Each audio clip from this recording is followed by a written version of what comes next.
President Biden addressed the United Nations General Assembly in New York on Wednesday. The president took aim at Russia, saying they were attempting to, quote, erase a sovereign state from the map.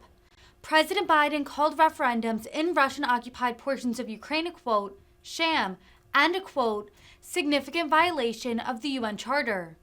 President Biden also addressed the threat from Vladimir Putin to use nuclear weapons in Europe, calling it a, quote, reckless disregard for the non-proliferation regime. In his speech, the president also addressed competition with China, saying that the United States was not seeking a, quote, Cold War with them. Thank you.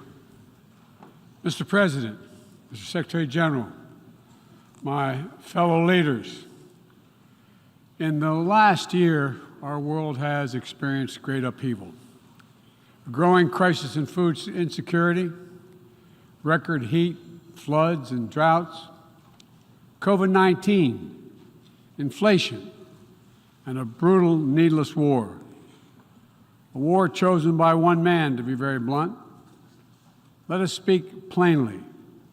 A permanent member of the United Nations Security Council invaded its neighbor, attempted to erase a sovereign state from the map. Russia has shamelessly violated the core tenets of the United Nations Charter. No more important than the clear prohibition against countries taking the territory of their neighbor by force. Again, just today, President Putin has made overt nuclear threats against Europe and a reckless disregard for the responsibilities of the non-proliferation regime. Now, Russia's calling up more soldiers to join the fight, and the Kremlin is organizing a sham referenda to try to annex parts of Ukraine, an extremely significant violation of the UN Charter. This world should see these outrageous acts for what they are. Putin claims he had to act because Russia was threatened. But no one threatened Russia, and no one other than Russia sought conflict. In fact, we warned it was coming, and with many of you we worked to try to avert it. Putin's own words make his true purpose unmistakable.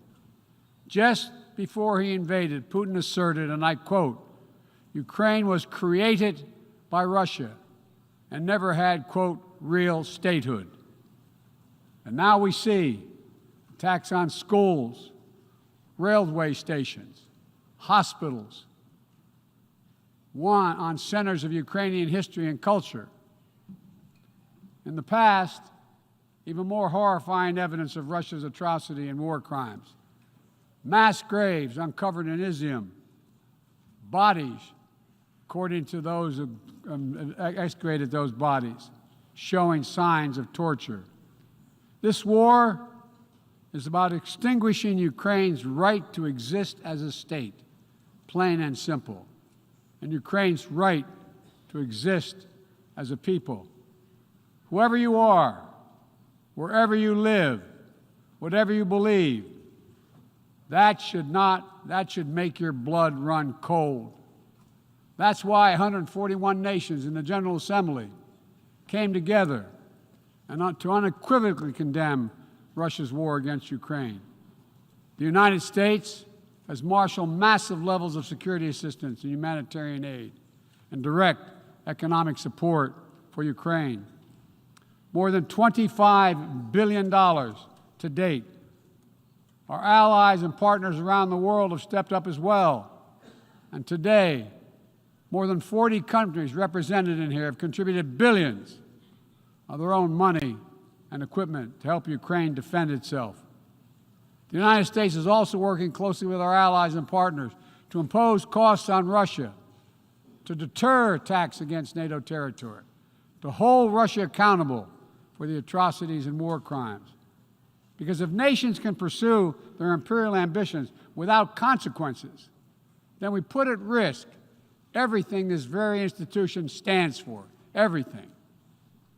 Every victory won on the battlefield belongs to the courageous Ukrainian soldiers. But this past year, the world was tested as well, and we did not hesitate. We chose liberty. We chose sovereignty. We chose principles to which every party to the United Nations Charter is beholding. We stood with Ukraine.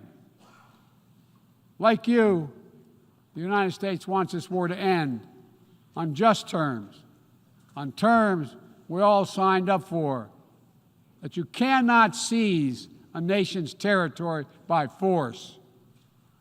That the only country standing in the way of that is Russia. So we, each of us in this body, who's determined to uphold the principles and beliefs we pledge to defend as members of the United Nations, must be clear, firm, and unwavering in our resolve. Ukraine has the same rights that belong to every sovereign nation. We will stand in solidarity with Ukraine.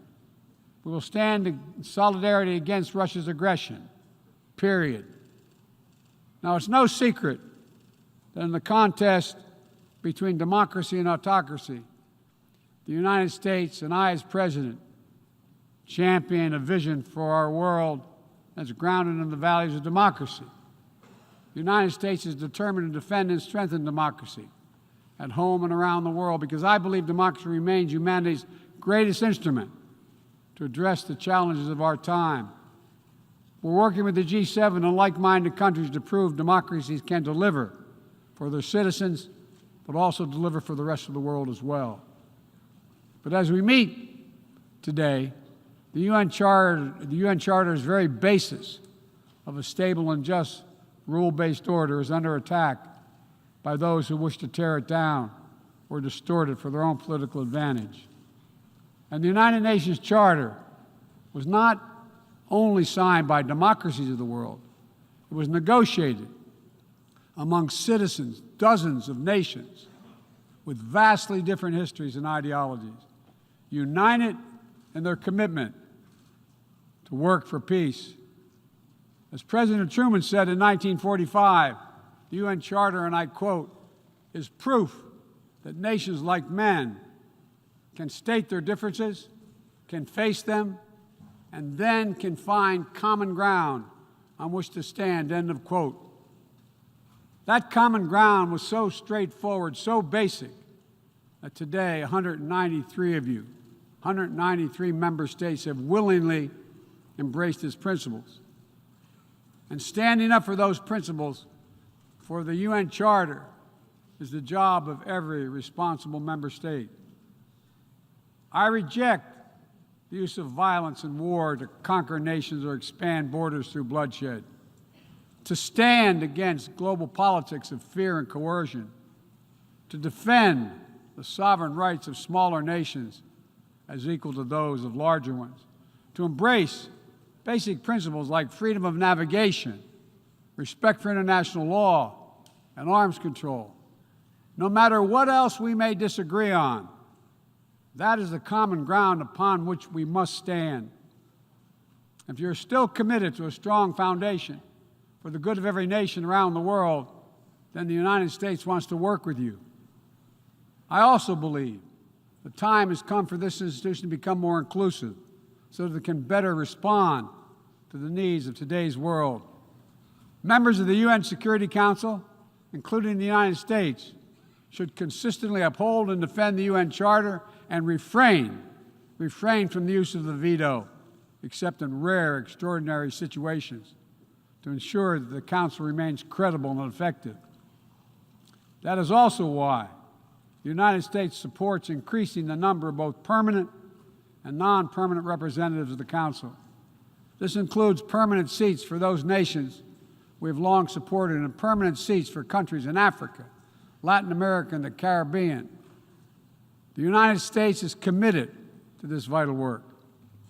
In every region, we pursued new, constructive ways to work with partners to advance shared interests, from elevating the Quad in the Indo-Pacific to signing the Los Angeles Declaration of Migration and Protection at the Summit of the Americas, to joining a historic meeting of 9 Arab leaders to work toward a more peaceful, integrated Middle East, to hosting the U.S.-Africa Leaders Summit in this December. As I said last year, the United States is opening an era of relentless diplomacy to address the challenges that matter most to people's lives, all people's lives. Tackling climate crisis, as the previous speaker spoke to, strengthening global health security, feeding the world. We made that priority, and 1 year later, we're keeping that promise.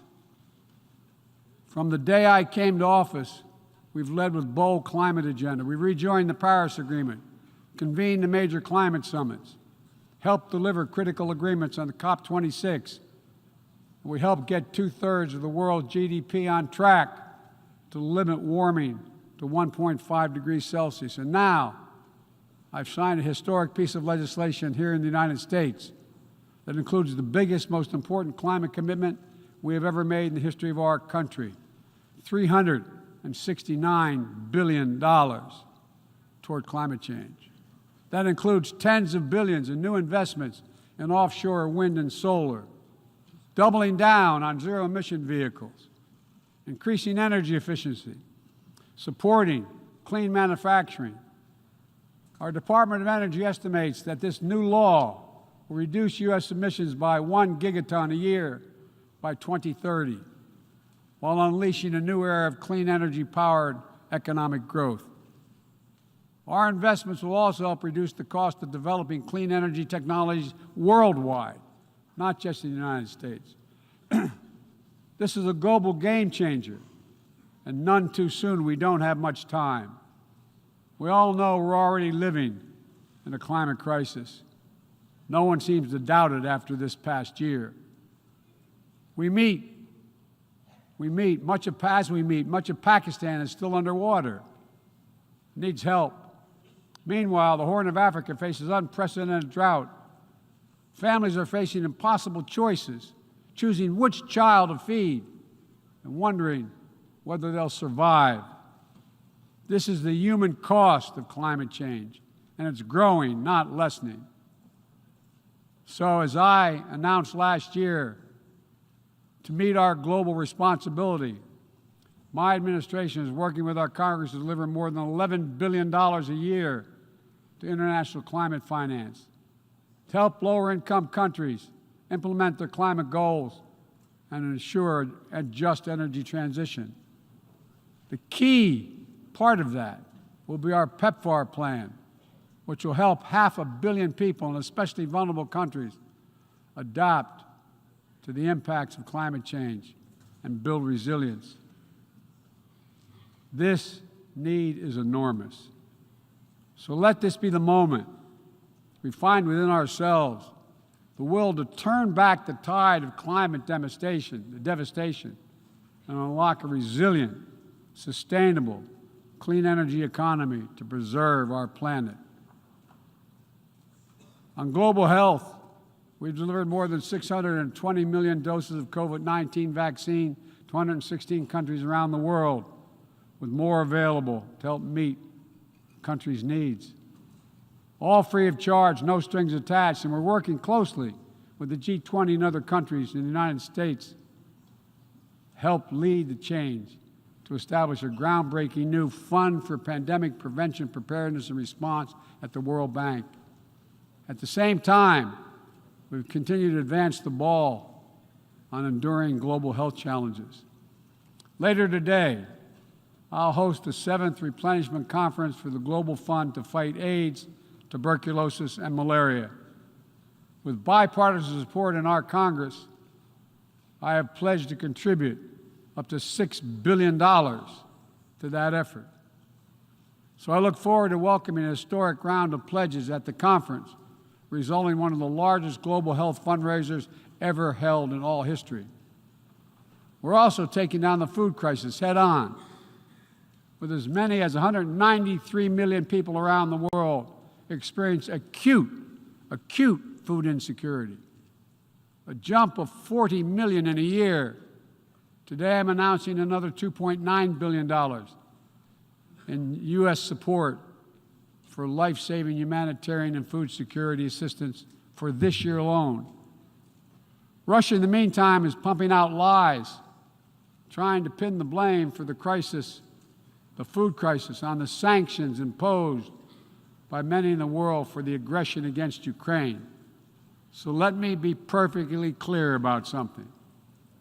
Our sanctions explicitly allow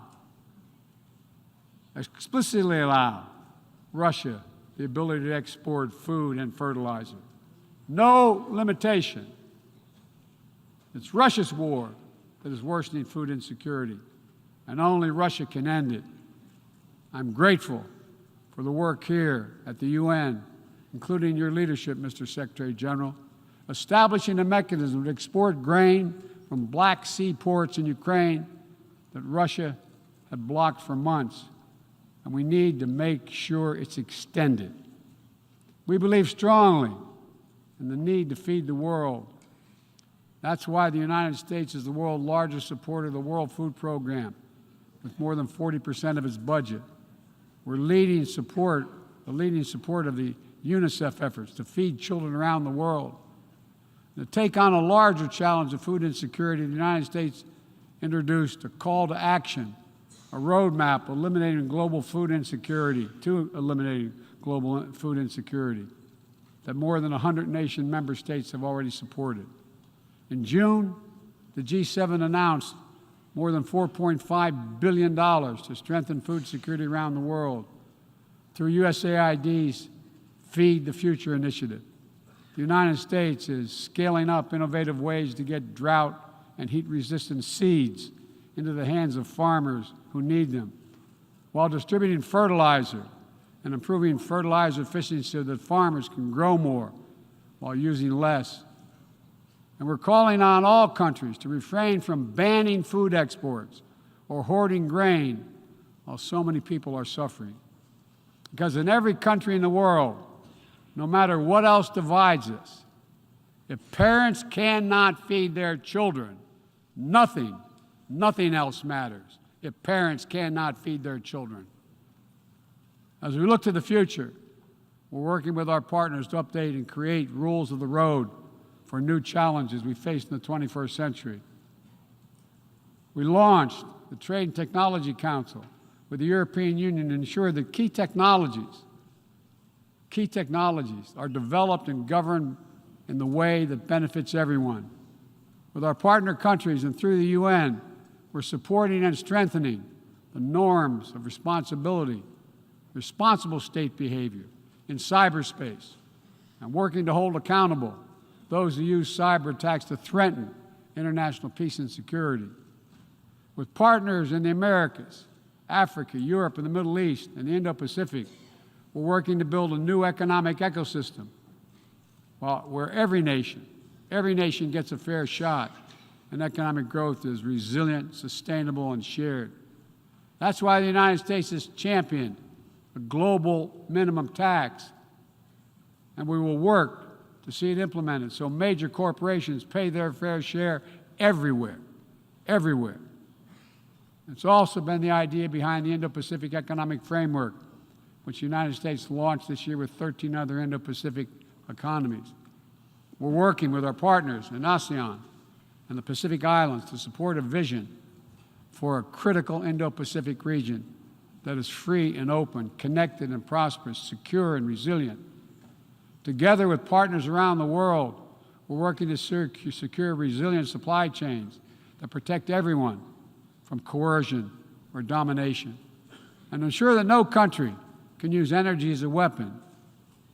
And as Russia's war riles the global economy, we're also calling on major global creditors, including the non-Paris Club countries, to transparently negotiate debt forgiveness for lower-income countries, to forestall broader economic and political crisis around the world.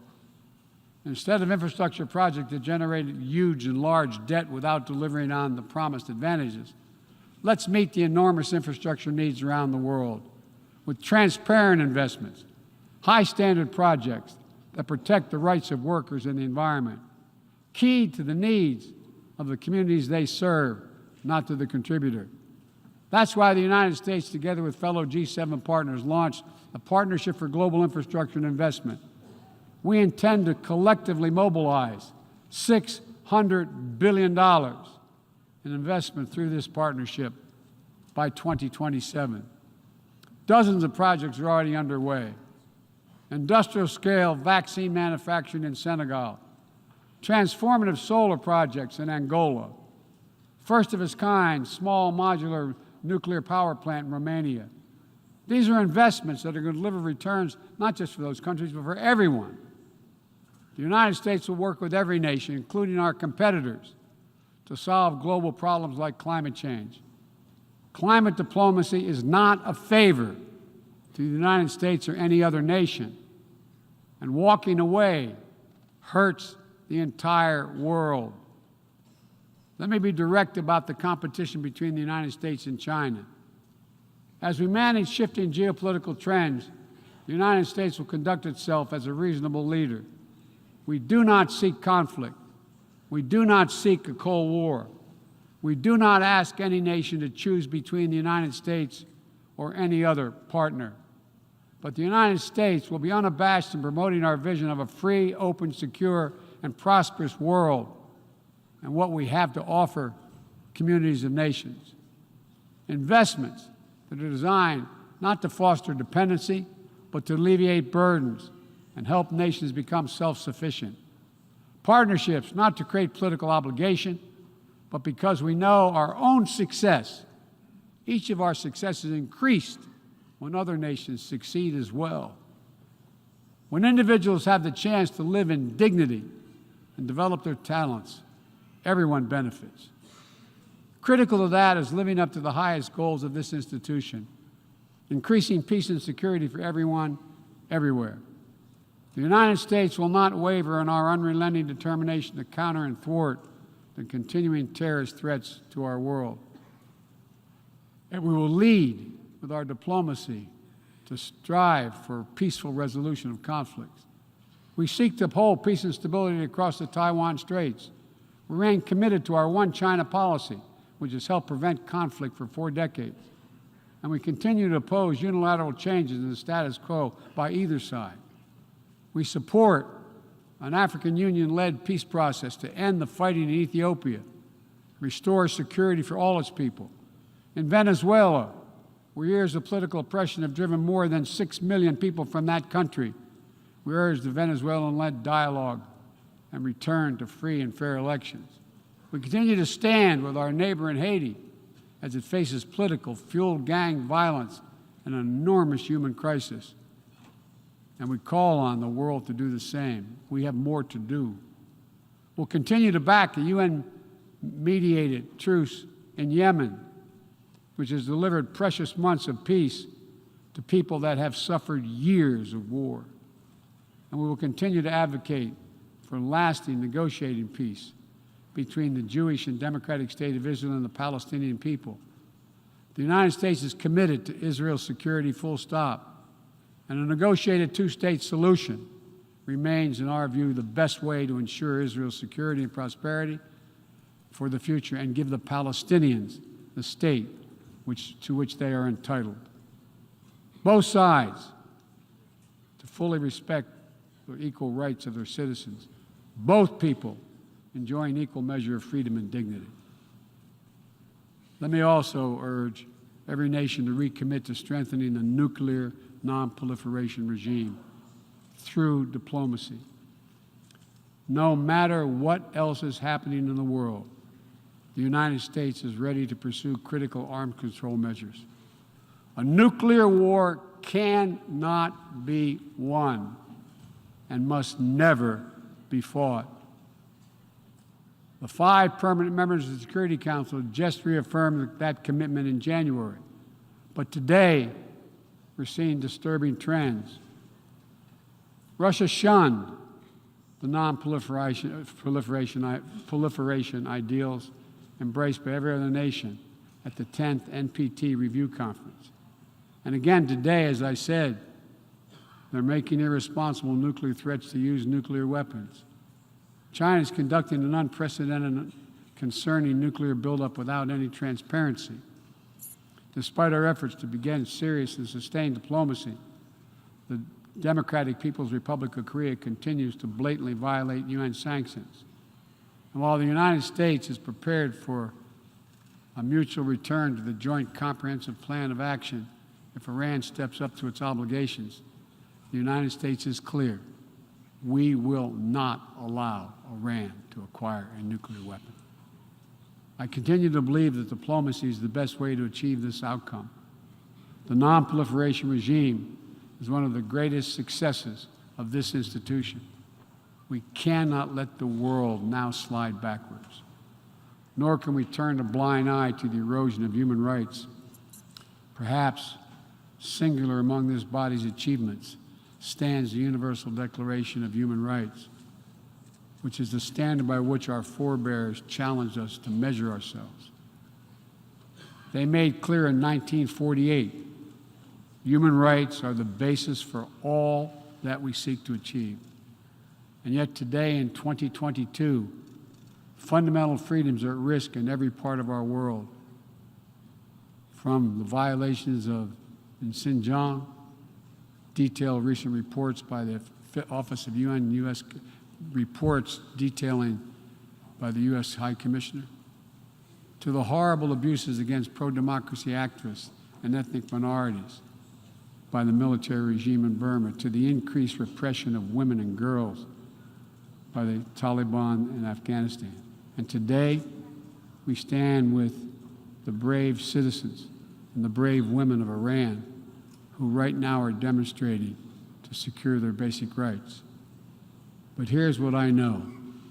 The future will be won by those countries that unleash the full potential of their populations, where women and girls can exercise equal rights, including basic reproductive rights, and contribute fully to building a stronger economies and more resilient societies, where religious and ethnic minorities can live their lives without harassment and contribute to the fabric of their communities, where the LGBTQ plus community, individuals, live and love freely without being targeted with violence, where citizens can question and criticize their leaders without fear of reprisal. The United States will always promote human rights and the values enshrined in the UN Charter in our own country and around the world. Let me end with this. This institution, guided by the UN Charter and the Universal Declaration of Human Rights, is at its core an act of dauntless hope. Let me say that again. It's an act of dauntless hope. Think about the vision of those first delegates who undertook a seemingly impossible task while the world was still smoldering. Think about how divided the people of the world must have felt with the fresh grief of millions dead, the genocidal horrors of the Holocaust exposed. They had every right to believe only the worst of humanity. Instead, they reached for what was best in all of us, and they strove to build something better. Enduring peace, comity among nations, equal rights for every member of the human family, cooperation for the advancement of all humankind. My fellow leaders, the challenges we face today are great indeed, but our capacity is greater. Our commitment must be greater still. So let's stand together to again declare the unmistakable resolve that nations of the world are united still, that we stand for the values of the UN Charter, that we still believe by working together we can bend the arc of history toward a freer and more just world for all our children, although none of us have fully achieved it. We're not passive witnesses to history. We are the authors of history. We can do this. We have to do it for ourselves and for our future, for humankind. Thank you for your tolerance, for listening to me. I appreciate it very much. God bless you all.